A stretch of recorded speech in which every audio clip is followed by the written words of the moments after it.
like that. I haven't. So it actually goes on like this, correct? It actually goes on like that, yes. So the glove is actually covering the back of your hand. The back of my hand? Yep, just like that. So the only thing you need is just the very points of your fingers, just where the string is going to contact. What's the purpose of this?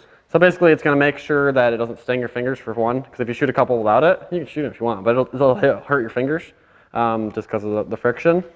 And two, they're actually a leather, so it's going to help that string to slide off your fingers smoother, so it doesn't catch as much, which is actually very important, because if your fingers drag a little bit, why are you smiling? Because I cannot figure out how to set all that. There you go. It'll actually affect the flight of that arrow. So you can shoot either a glove like this or a finger tab. They basically serve the same purpose. It's basically just a protection for your fingers.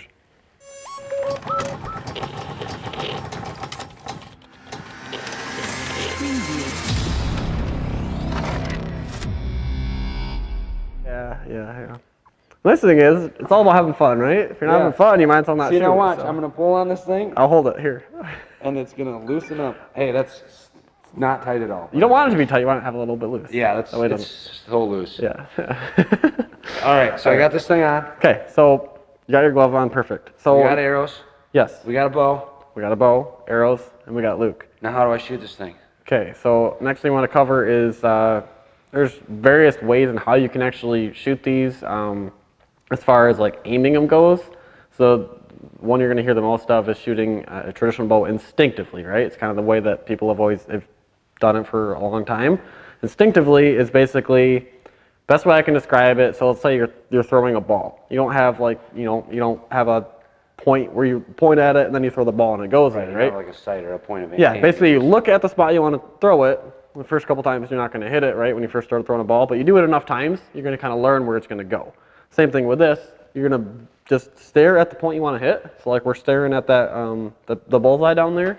Stare at that and you shoot a couple times, your mind is kind of naturally going to point that bow in the right direction. And that's instinctive shooting, right? Now I notice when you're pretend drawing this thing back, you cant the bow. Unlike a compound, you keep straight up and down. Just to keep it on the shelf then? That and so the way that this is cut is it's straight here. So like a compound, you have the shelf of the bow is cut out, so you have full field of vision. If I was to hold this straight, I can only see basically half of the target. So I kind of lean it a little bit. That way I can kind of open up, see everything around where I want to shoot. Okay.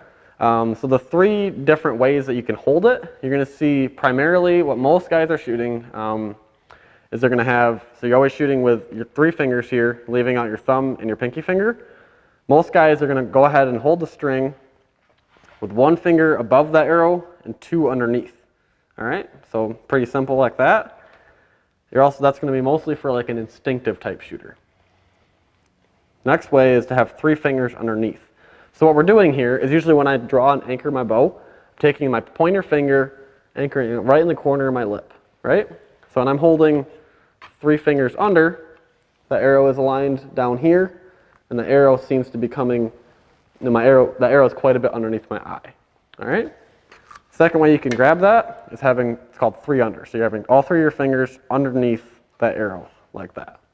What that does is that brings the knock of the arrow, instead of being down here, it's going to bring it a little bit closer to your eye.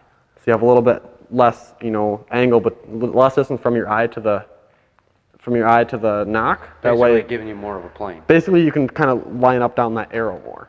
So those are, a couple different ways to aim it. And the third one is actually how I shoot mine. I think it's a great way if guys are coming from compounds, because you're basically with a compound, you have a sight, right? So you have a pin, you line up with a bullseye, and you shoot. That's almost what we're trying to do here. Is when I hold mine, I actually hold underneath. I have another point here where I hold underneath that arrow. That way, that arrow knock is actually way up towards my eye. That way, I can kind of look down that arrow. So when I draw back, I'm actually using the point of that arrow to align it in reference to that target. So like on this is yours right here. Yep.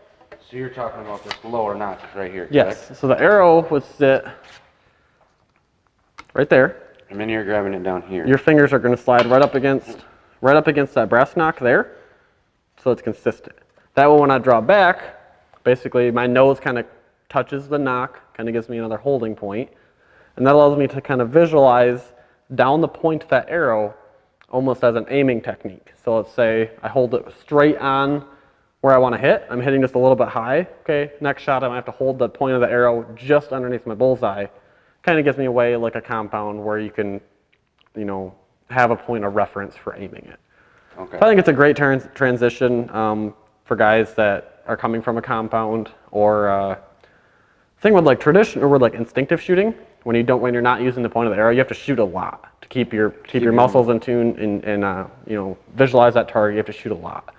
This is something where you do have kind of a second sight reference, you know, a reference mark to aim. Makes it a little bit easier in my opinion. It's definitely improved my shooting. So.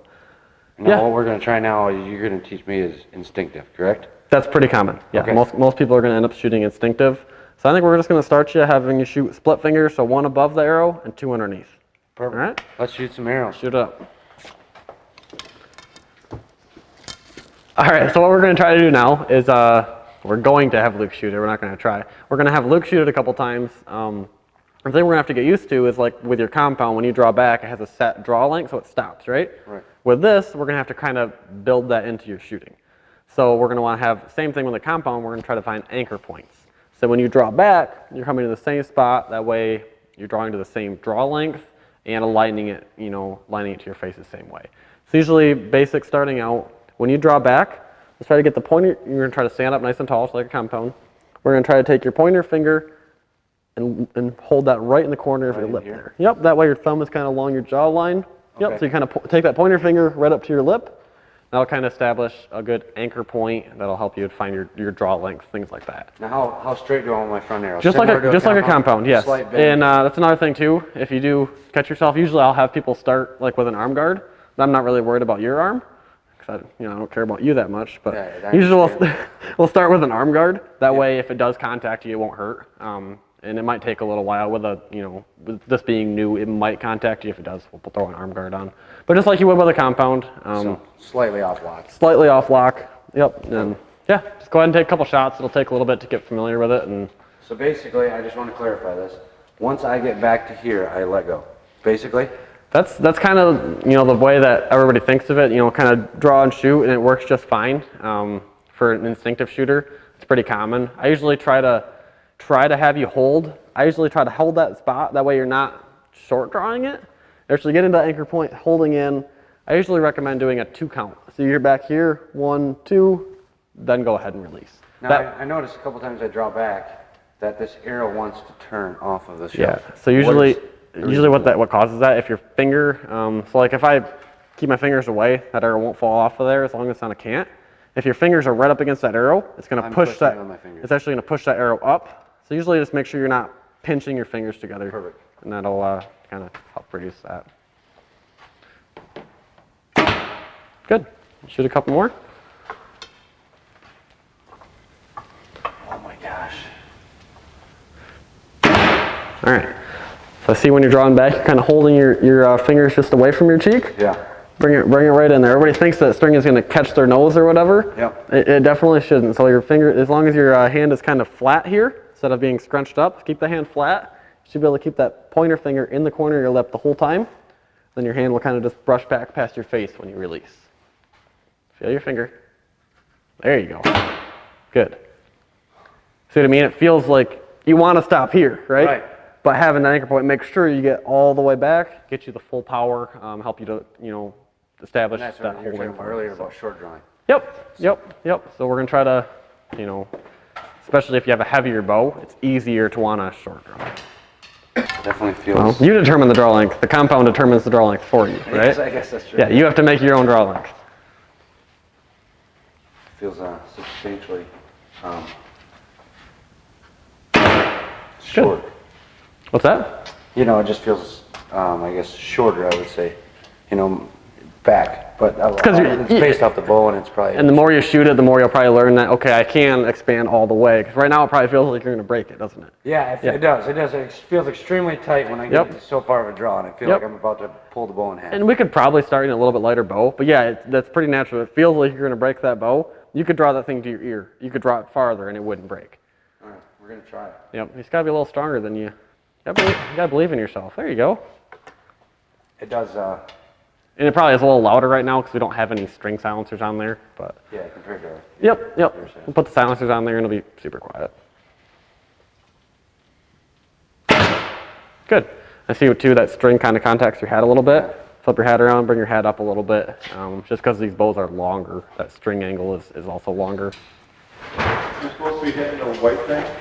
Yeah, I'm trying. I'm not the next Peter Pan, but Peter Pan. it's different here. It is fun though. It's definitely, like you said, that's the hardest part. Once you said that, You feel like you're gonna break it? A lot farther. Ooh, look at you, man. Oh yeah, I'm going full redneck here.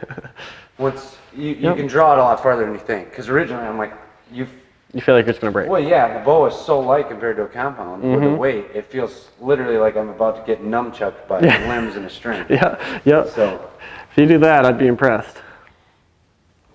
that's because you see my fingers are too tight. Yep. It does take a lot of practice. So has that string got your arm at all or not? No. Perfect.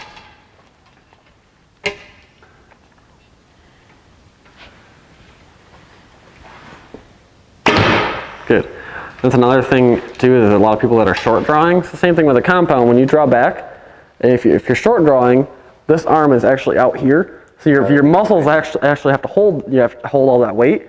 When your elbow comes behind you, it transfers that weight kind of into your bone structure. Yep. So it feels almost easier if you get to full draw. Because here it wants to, you have to hold it with your muscles. Right here, it's all on your shoulder. Here it kind of supports through your bone structure, so it makes it easier to hold. So make sure you get that elbow all the way behind you. You know, will help you. Roll my. You're saying basically Point point that elbow straight. Yep. back. I should feel more in my back, on my shoulder. Yes. Than Yes. in my. Yep. You'll almost be squeezing your shoulder blades together when you're at full draw. There you go. Much better. Another thing, as far as the shooting techniques go too. So let's say you shoot this for a little while, you know, get comfortable with it. Then you can play around, you know, shoot 3 fingers under, see if that gives you a little bit better anchor point. But if for starters, this is what I usually recommend. Because yeah, I mean, look at the groups that you were shooting earlier. I mean, you're shooting softball-sized groups. And you can do that you can do that like this. I mean, it just takes a heck of a lot of practice, which is good. The hustle bustle of life. Yep. And then just general shooting form too. When we let that little string go, you want to have your hand come straight backwards. That way, because right now I kind of see that hand kind of comes out here, meaning as you're letting go of that string, you're probably dragging it to the side. So when you let go of that string, you want it to be straight back. That way that string comes directly off your fingers and it's not. Just like a follow through on a release. Exactly. Yep. A lot of it transfers right over.